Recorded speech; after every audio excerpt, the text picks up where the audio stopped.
Hey, Vsauce, Michael here, and the iTunes Store contains 28 million different songs. Last.fm carries 45 million songs, and the Grace Note database of artists, titles, and labels contains 130 million different songs. That's a lot. If you were to listen to all of the songs in the Grace Note database one after the other in a giant playlist, it would take you more than 1,200 years to complete.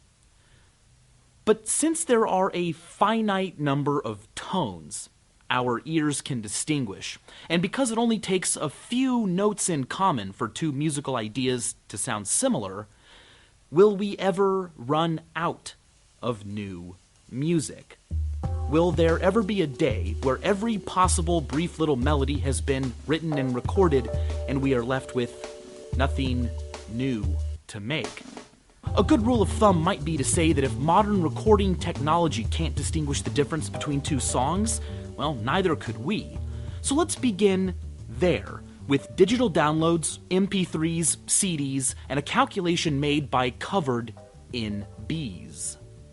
Digital music is made out of bits. Lots and lots of bits. But each individual bit exists in one of two states, a 0 or a 1.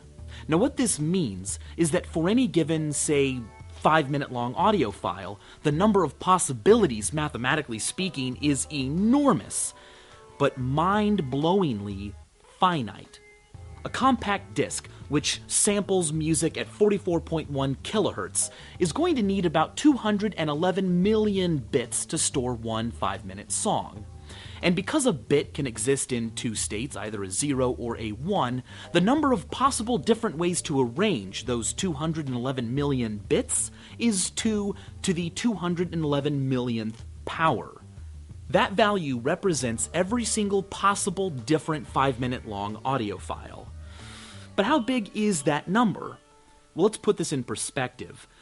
A single drop of water contains 6 sextillion atoms. 6 sextillion is 22 digits long. It's a long number, but the total number of atoms that make up the entire Earth is a number that is about 50 digits long. And estimations of the total number of hydrogen atoms in our universe is a number that is 80 digits long.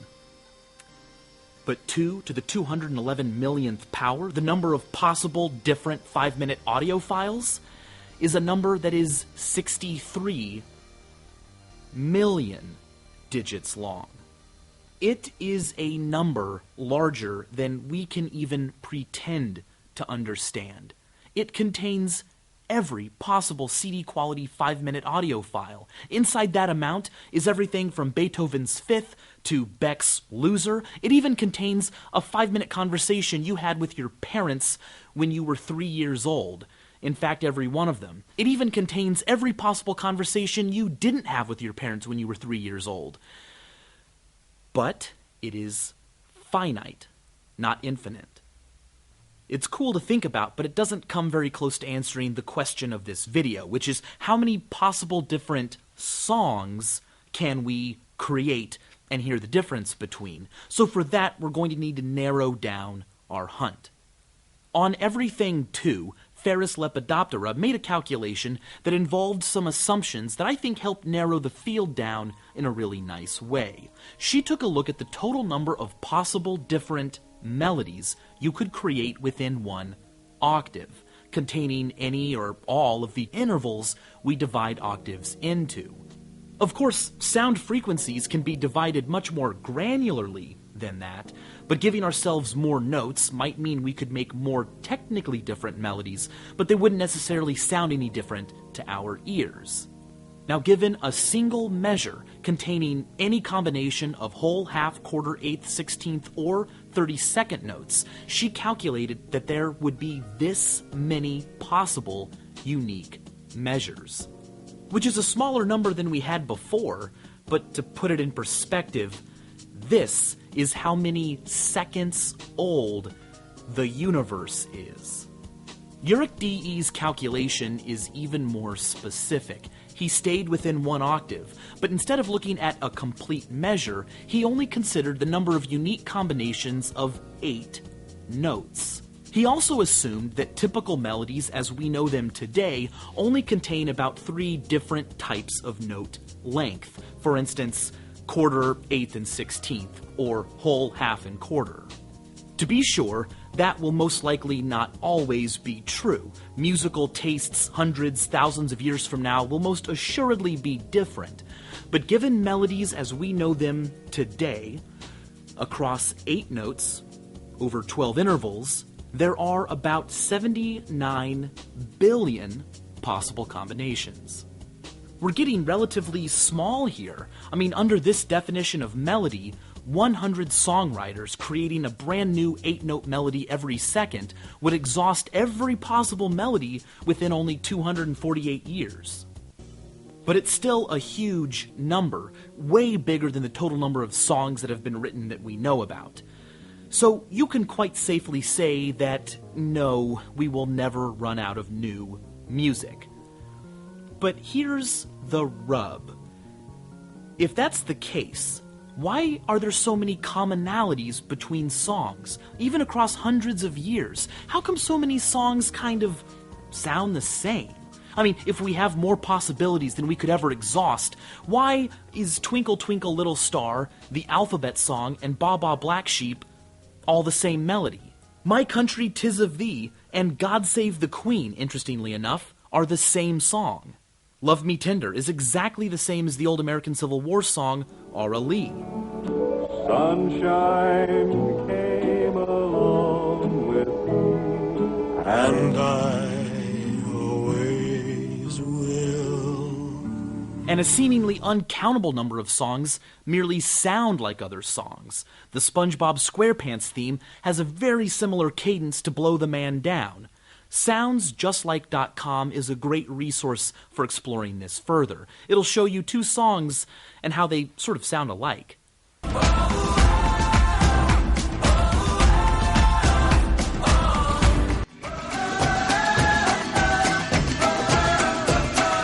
And when it comes to musical chords, it's almost as if there's no variety at all, as was famously shown by the Axis of Awesome's 4 chords. I've linked it in the description. It's worth a watch if you haven't seen it already. These guys sing more than 40 different songs using the same 4 chords.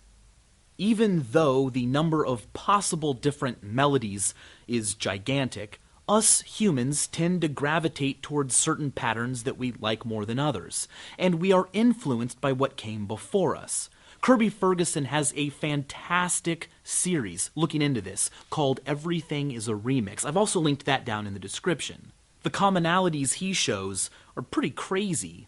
Well, even when it comes to lyrics, to writing, even though mathematically there are more possibilities than we could ever exhaust, we have gravitated towards a few.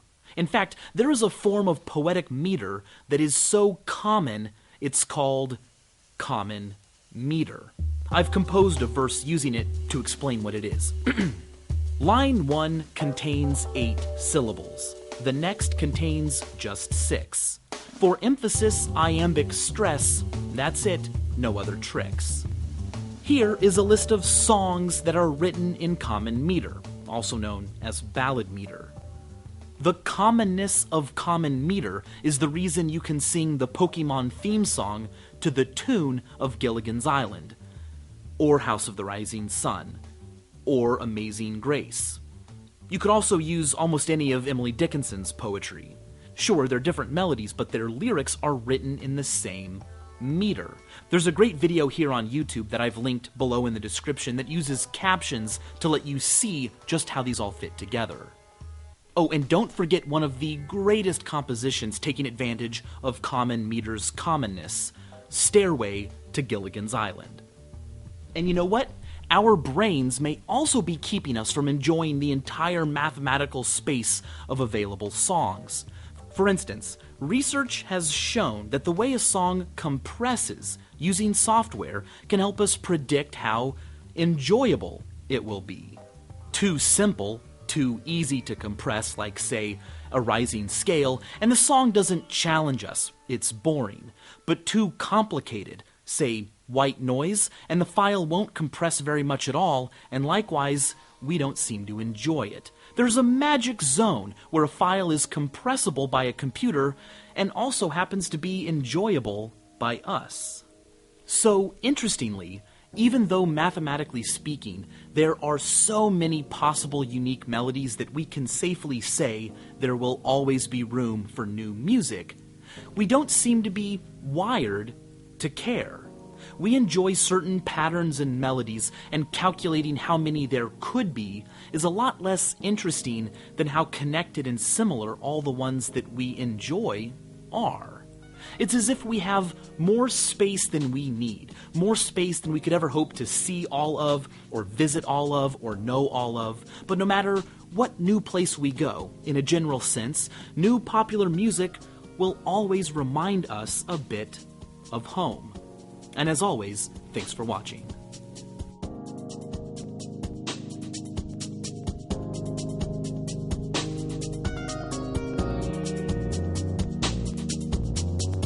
Fantastic, you're still here. If you want to hear music from people like you, from Vsaucers, go check out Vsauce. You can submit music, animation, short films, anything that you're making and putting on YouTube to us, and we'll feature it on Vsauce. It's like a trailer for what Vsaucers are doing. Speaking of which, Jake Chudnow, who does all of the music in these videos, has a brand new song out over on his channel, which I highly suggest you go give a listen.